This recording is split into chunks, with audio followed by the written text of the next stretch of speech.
In this video, we're going to be talking about graphing quadratic functions using the graphing calculator. So, just as a reminder, a function is a math statement with two variables. One variable is an input variable, normally x, or independent variable. We put a value into that, and we can solve it and find a value, and one value only, for the output variable or the dependent variable. All right, so in a quadratic function, we have the input variable, normally x, is squared.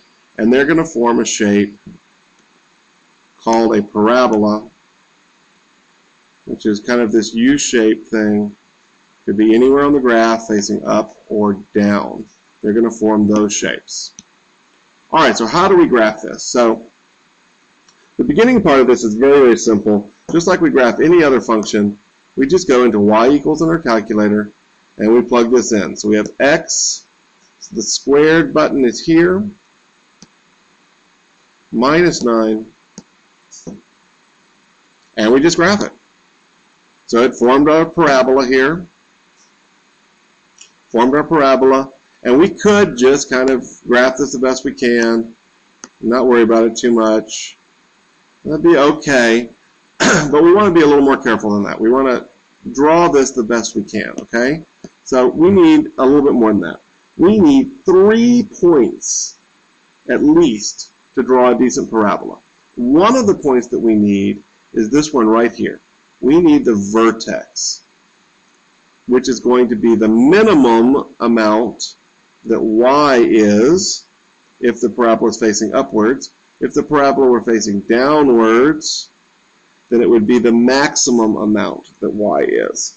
So because it's the minimum, we can use something. We can actually look here on the graph and we can go, oh, this looks like this is 0, -9.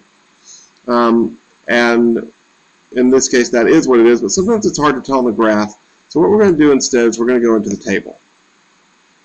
So we go second, table. And what we're going to look for is when y is its smallest.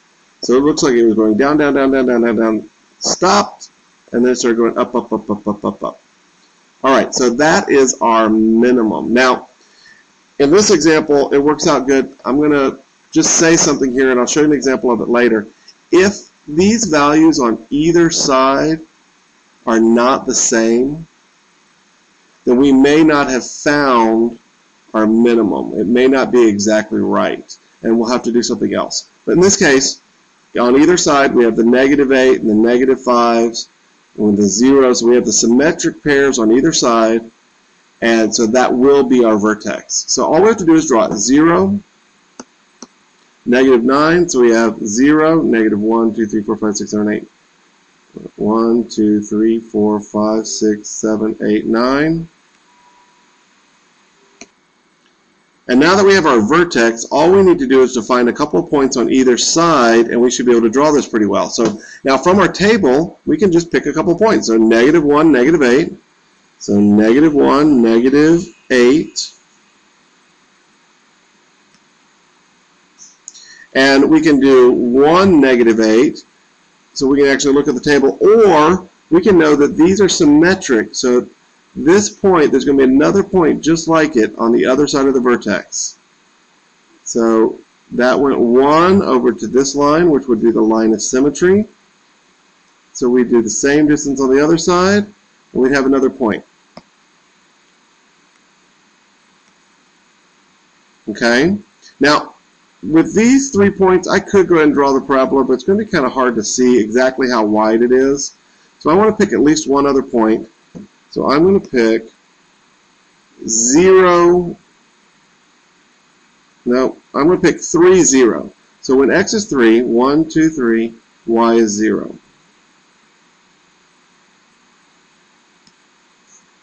And again, I could look on the graph for -3, on the table for -3, 0, or I could just count over 1, 2, 3, 1, 2, 3, and I have another point. And now I should be able to draw this parabola pretty well. Do a better job than that.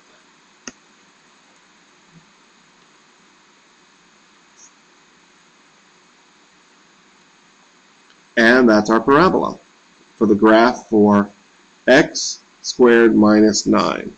And it should look pretty close to that. Okay, so let's do another one. All right, this time we're going to do the quadratic function x squared, y equals x squared minus 7x plus 6. So we go to y equals, and we just type this in. So x squared minus 7x plus 6. And we just hit graph. As we can tell, it's going to be a parabola over here somewhere. But we don't want to just guess. We want to do a better job. So we need at least 3 points. We need the vertex, or the minimum in this case. And we need at least 1 or 2 points on either side of the vertex. So we're going to go into the table. And we're going to look for the minimum. So it was going down, down, down, down, down, down, down. It's still going down. -6 is still down, down, up, and it starts going up. Now look at this. There's 2 -6s. What that's going to mean is that the vertex is going to be between these two. And we don't know exactly where. So we need another method to figure out what the vertex is. So there's a couple of ways we could do that. One way that we could do it is we could remember the formula for finding the vertex, for finding the line of symmetry, which is x equals minus b over 2a. So if we remember, our quadratic form, basic form, is ax squared plus bx plus c. And we could take this value, this would be b, and put it in here. So it would be -7 over 2 times whatever a is, which is just 1, so over 2.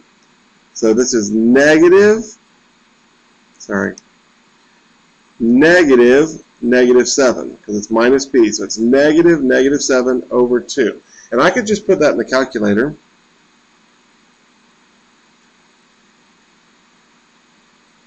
And find out what that is. Let me get this back on.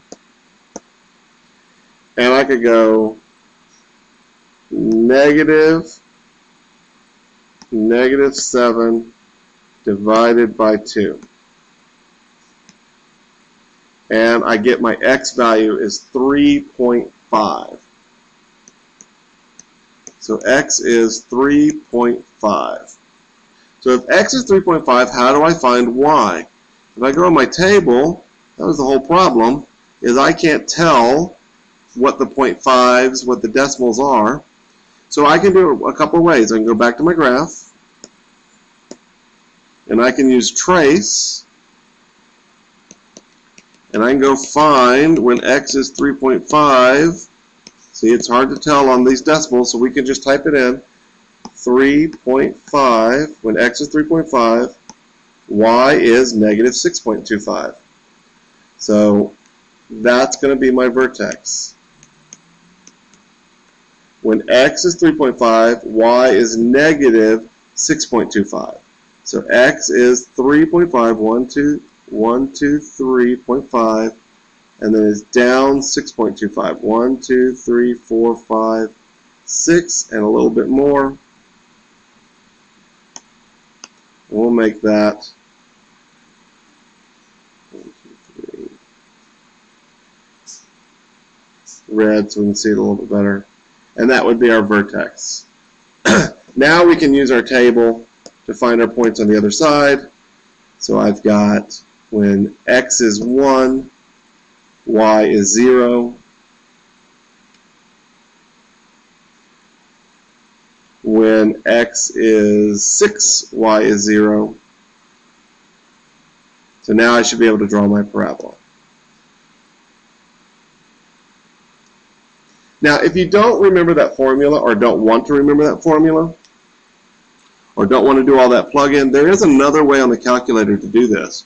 So if we go in our graph, we can tell it to calculate this minimum. So we go second, calculate, and we want the minimum. So we say 3.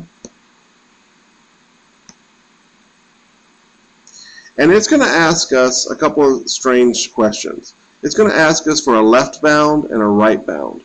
It's asking us for a point over here and a point over here, just in case on our graph, because in this graph there's only one minimum, but there could be graphs where there's a bunch of minimums. And it wants to make sure it knows which one. So you have to pick some value to the left of the minimum and some value to the right of the minimum. So that's the only hard part about this. So I want to do left. 0 would be to the left of it, so I can just type 0. And then to the right, 10 would be to the right of it, so I can put just 10. And then hit enter. And it does this guess thing. Don't worry about that. Just hit enter again. And it's going to give me my value.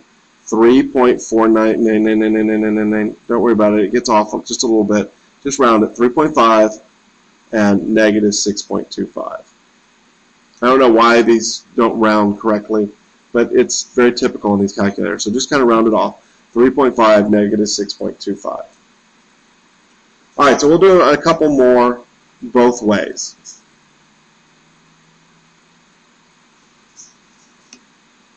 Actually, this video is getting kind of long, so I'm going to leave it at that, and I'll do a separate video for some more practice.